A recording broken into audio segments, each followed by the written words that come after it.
Type 2 diabetes. Type 2 diabetes is rapidly rising. It's everywhere all the time. It's getting worse and worse. What do you mean it's rapidly rising? More and more and more people are getting type 2 diabetes. They're not curing it at all? I mean, for goodness sakes. I mean, let's call a spade a spade. Okay. Arthritis, can't cure it. I mean, you want to have a eureka moment? Mm-hmm. Do a Wikipedia search. Just pick a disease. Do a Wikipedia search and look to see what the cause of the disease is. We don't know what the cause of the disease. Medical doctors don't know what causes anything. It's supposed to be genetic. Well, I don't think so, because didn't Darwin argue about the survival of the fittest and, you know, the selection, natural selection? So if all of these illnesses were in fact genetic, why aren't there less and less and not more and more? Because they're not genetic. It has nothing to do with it. If there's anything to do with the chromosomal activity and the relationship to chronic disease, it's because of epigenetics, environmental factors which negatively affect the genes. Something that's genetic, you're born with it. So the pancreas is not producing enough insulin. Is that what's going on? Well, okay, so there's two types of diabetes. Type 1 diabetes, where your pancreas stops producing insulin. Okay. Then you need insulin to live. And type 2 diabetes, which you develop later on in life, where your body starts to get sluggish in its ability to metabolize sugar, right? Mm-hmm. Type 2 diabetes is rising rapidly. And interestingly enough, the medical doctors have no idea what causes it, and they have no idea how to cure it. They manage it with metformin and with insulin. Metformin reduces the liver's ability to metabolize sugar. So let me walk you through how this happens, okay? So you eat something that has sugar in it. By the way, sugar is not the Antichrist. Okay. Sugar is the gasoline of the body. You couldn't blink an eyelash without sugar. Sugar is so important to the human body that your DNA is made from it. DNA is an acronym, deoxyribonucleic acid. The ribo stands for ribose, which is sugar. Sugar. Your DNA is made from sugar. You couldn't blink an eyelash without it. The problem isn't sugar. It's how much are you eating and how efficient is your body at dealing with it. So, you eat something that's got sugar in it. Your body produces insulin.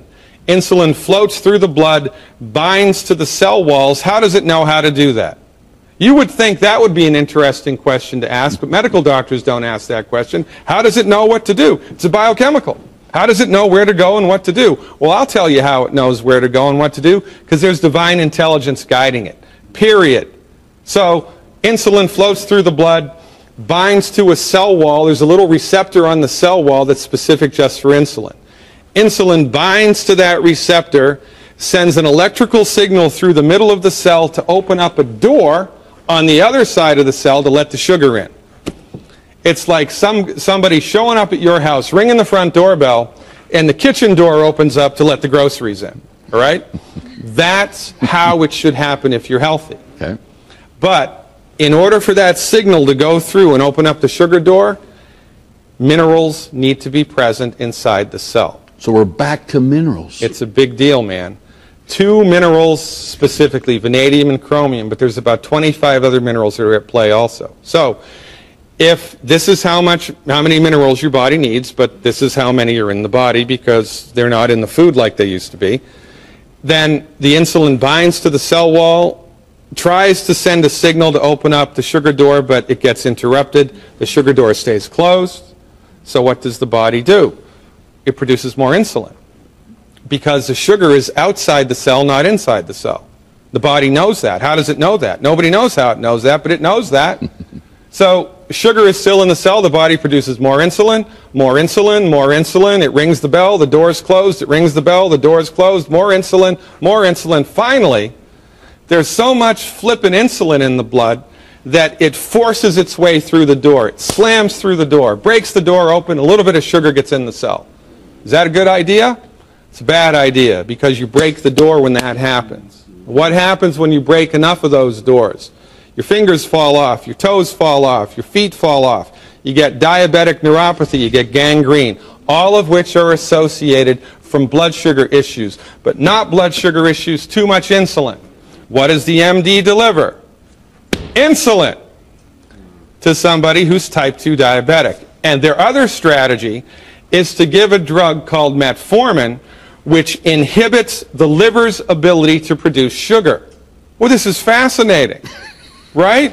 Yeah, let's do that instead of just giving minerals, which, by the way, in 1957, it was proven by a medical doctor that vanadium and chromium specifically was related to type 2 diabetes. This guy named Mertz, Dr. Mertz, could turn type 2 diabetes on or off in laboratory mice by giving or withholding chromium. That was in 1957. Well, why haven't we heard about it? Why isn't it out there mainstream helping people? Because a medical doctor, the pharmaceutical industry, makes more money managing the disease than they do in curing it.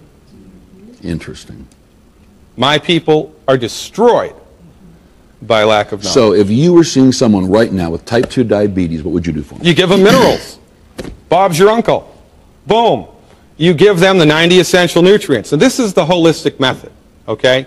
The holistic method is the body knows how to fix itself, the body wants to fix itself, the body's trying to fix itself, but the body needs help. We need to eat food, we need to breathe air, we need to drink water. Well, there's one more thing we need to do that nobody told us. I'm telling you right now. You need to swallow 90 essential nutrients every single day. You need to do that, appropriate for your body weight, in recipes that your body can actually absorb. When you do that, your body fixes it, takes care of it. Now, how much is your body going to be able to fix it? Depends on how bad it was before you started doing the program. You wouldn't believe the things I've seen people recover from. You wouldn't believe it.